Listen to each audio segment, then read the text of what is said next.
Sir, the Home Minister authorized the shooting of our students, sir. He put pellets into the blood of our students. लेकिन राहुल गांधी जी, आप माफी मांगिए, ये ठीक बात नहीं है। आप ऐसे नहीं बोल सकते। किसके ऑर्डर पे पुलिस ने बच्चों पर, छात्रों पर, युवाओं पर इस तरह का व्यवहार किया है? कि कहीं भी गोली चलाने का आदेश कोई मंत्री नहीं देता, वो मैजिस्ट्रेट देता है, एसडीएम देता है, डीएम देता है कि गोली चली ही नहीं। अश्रु गैस, टीयर गैस का इस्तेमाल हुआ, लेकिन जब गोली चली ही नहीं तो आदेश देने का सवाल ही नहीं पैदा होगा। कि ये असंसदीय शब्द का प्रयोग हमारे नेता प्रतिपक्ष ने किया है, उसे कार्रवाई से निकाल दिया जाए। संसद का मानसून सत्र, एजेंडे में था युवाओं का भविष्य, लेकिन सदन में सबसे ज्यादा गूंजे आरोप, पलटवार और राजनीतिक तीर। लोकसभा से एंटी पेपर लीक संशोधन बिल पास हो गया, लेकिन कानून से ज्यादा चर्चा राहुल गांधी के आरोपों की हुई। उधर राज्यसभा में कांग्रेस और भाजपा आमने सामने आ गए, जहां कांग्रेस अध्यक्ष मल्लिकार्जुन खड़गे, जेपी नड्डा के बीच तीखी बहस देखने को मिली। यानी दोनों सदनों में आज सियासत अपने चरम पर थी। लोकसभा में नेता प्रतिपक्ष राहुल गांधी ने गृह मंत्री अमित शाह पर आरोप लगाया कि प्रदर्शनकारी छात्रों पर पैलेट गन चलाने का आदेश उन्होंने दिया। राहुल गांधी ने यह भी कहा कि गृह मंत्री सदन में मौजूद नहीं है क्योंकि वे जवाब देने से बच रहे हैं। इतना कहते ही सत्ता पक्ष के सांसद अपनी सीटों से खड़े हो गए और सदन में जोरदार हंगामा शुरू हो गया। He is the Home Minister, sir.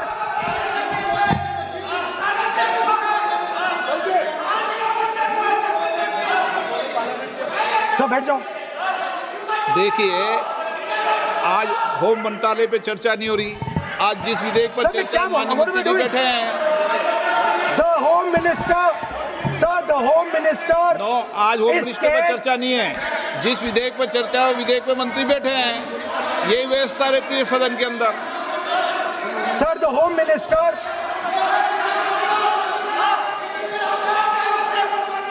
Sir, the Home Minister authorized the shooting of our students, sir.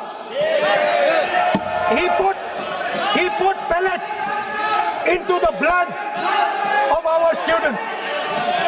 He ordered the students of India to be shot. क्या बोल सर? राहुल गांधी के आरोपों पर संसदीय कार्य मंत्री किरण रिजिजू ने कड़ा विरोध दर्ज कराया। रिजिजू ने कहा कि इतने गंभीर आरोप बिना किसी तथ्य के नहीं लगाए जा सकते। उन्होंने राहुल गांधी के बयान को गैर जिम्मेदाराना बताते हुए सदन में माफी मांगने की मांग की और कहा कि इस तरह संसद की गरिमा को ठेस पहुंचती है। ये गलत बात। आपको राहुल जी, आपको देखिए, ये बहुत सीरियस है। आपको माफी मांगना होगा, या तो आप खेद प्रकट कीजिए, अपना शब्द को वापस लीजिए। आपने बहुत गंभीर झूठा आरोप लगाया है, ये बहुत गंभीर है, ऐसा मत कीजिए। आपका शब्द बहुत गलत बात है। देखिए, माननीय प्रतिपक्ष के नेता, मेरा आपसे आग्रह है, एक मिनट, आप विधेयक के बोलो और आप कोई भी तथ्य, कोई भी बात कहें तो आप खुद इंक्वायरी कर खुद निर्णय की स्थिति में नहीं बने। ये आप विषय कह सकते हैं कि इस लाठीचार्ज की इंक्वायरी होना चाहिए, लेकिन आप किसी व्यक्ति विशेष, अखिलेश ने भी कहा, आप इंक्वायरी की बात कर सकते हैं, लेकिन आप कहें कि नाम लेकर किसी का कहें, ये उचित नहीं है। ये उचित नहीं है, सदन की गरिमा के अनुकूल नहीं है। Sir,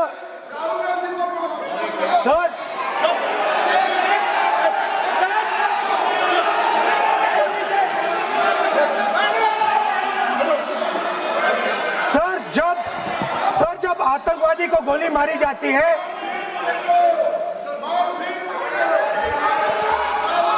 ये हम बहुत एक गंभीर स्थिति में आए हैं। हम तो शुरू से कहा, और हमारा रक्षा मंत्री ने भी अपील किया, यहाँ शांति सुनना चाहते हैं। लेकिन आप ये बताइए कि आप जो गृह मंत्री जी के नाम को लेकर के, आप गृह मंत्री जी के नाम को लेकर के आपने जो शब्द इस्तेमाल किया, जो आपने वक्तव्य दिया, आपने कहा है, आप प्रूफ दिखाओ। You have the guts, come here. आपको माफी मांगना होगा सर, ये इसको हम हल्के में नहीं ले सकते, नहीं तो कल को कोई भी मेंबर उठ के कुछ भी बोलेगा। आज मैं कहूंगा Sir, कि Speaker, Rahul can I Gandhi ji speak? ने किसी को मर्डर किया है, बोल सकते हैं क्या?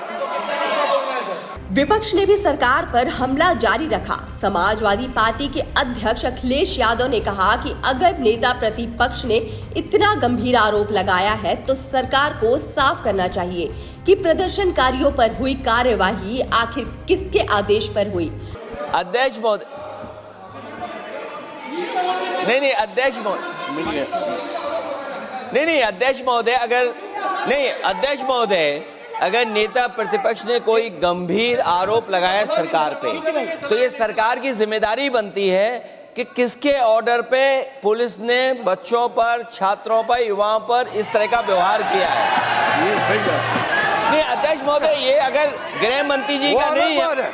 अखिलेश जी, आप जो बता रहे हो अलग बात है, राहुल जी ने ये नहीं कहा, उन्होंने सीधा नाम लेके कहा। लोकसभा की गर्मी अभी शांत भी नहीं हुई थी कि राज्यसभा में भी माहौल गर्मा गया। कांग्रेस की ओर से सरकार पर सवाल उठाए गए केंद्रीय मंत्री जेपी नड्डा ने भी जवाबी हमला बोल दिया। दोनों पक्षों में तीखी नोकझोंक हुई और सदन में कई बार शोर शराबा देखने को मिला। भाजपा ने राहुल गांधी के आरोपों को पूरी तरह खारिज कर दिया। केंद्रीय मंत्री गिरिराज सिंह ने कहा कि बिना सबूत के आरोप लगाना विपक्ष की पुरानी आदत बन चुकी है। उन्होंने कहा कि बल प्रयोग या फायरिंग का फैसला मंत्री नहीं बल्कि मौके पर मौजूद अधिकारी लेते हैं। गिरिराज सिंह ने राहुल गांधी से अपने आरोपों के समर्थन में सबूत पेश करने की चुनौती भी दी।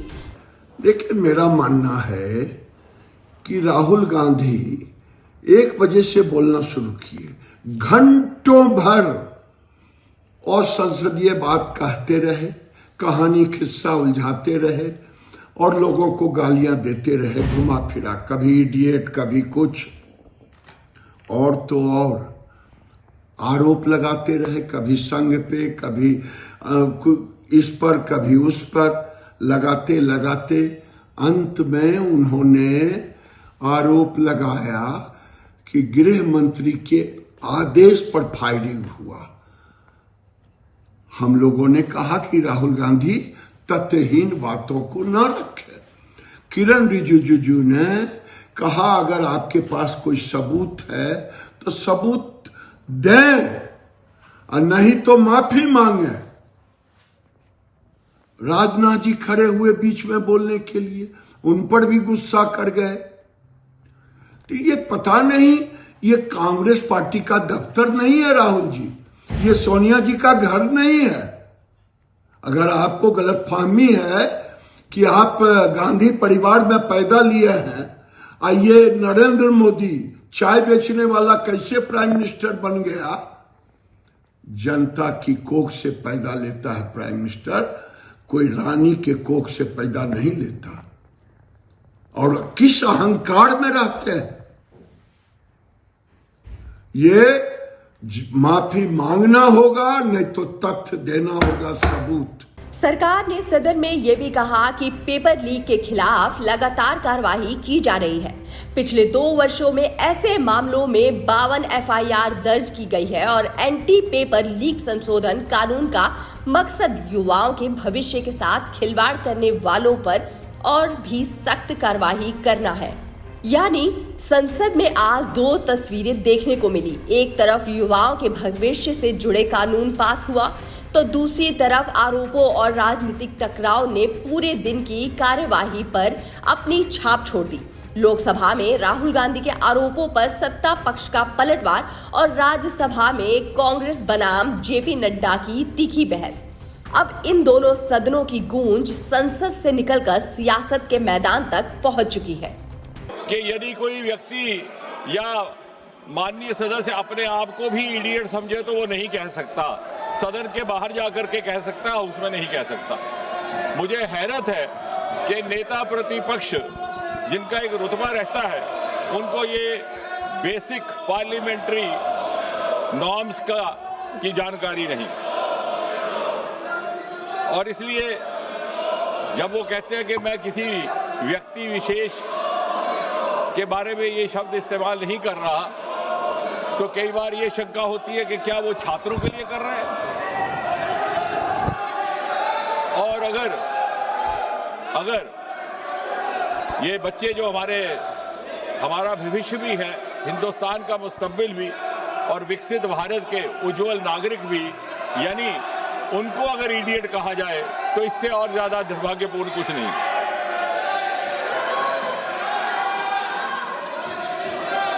मुझे ये भी हैरानगी है कि नेता प्रतिपक्ष को सार्वजनिक जीवन और प्रशासनिक प्रणाली की जो बुनियादी बिंदु हैं उनकी जानकारी का भी अभाव है। सबसे पहली बात तो ये कि जब वो कहते हैं कि गृह मंत्री जी ने गोली चलाने का आदेश दिया और उसे ऑथेंटिकेट करने में नाकाम है, तो सबसे पहली बुनियादी बात कि कहीं भी गोली चलाने का आदेश कोई मंत्री नहीं देता, वो मैजिस्ट्रेट देता है, एसडीएम देता है, डीएम देता है। हम सब विधायक रहे हैं, सांसद रहे हैं, हमारे अनुभव में है। इसका अर्थ ये हुआ कि उन्हें सार्वजनिक जीवन का भी अनुभव में अभाव है। दूसरी बात, ये बार बार स्पष्ट किया गया कि गोली चली ही नहीं, अश्रु गैस, टीयर गैस का इस्तेमाल हुआ, लेकिन जब गोली चली ही नहीं तो आदेश देने का सवाल ही नहीं पैदा होता, और आदेश देने का अधिकार मैजिस्ट्रेट के पास रहता है, मंत्री के पास नहीं।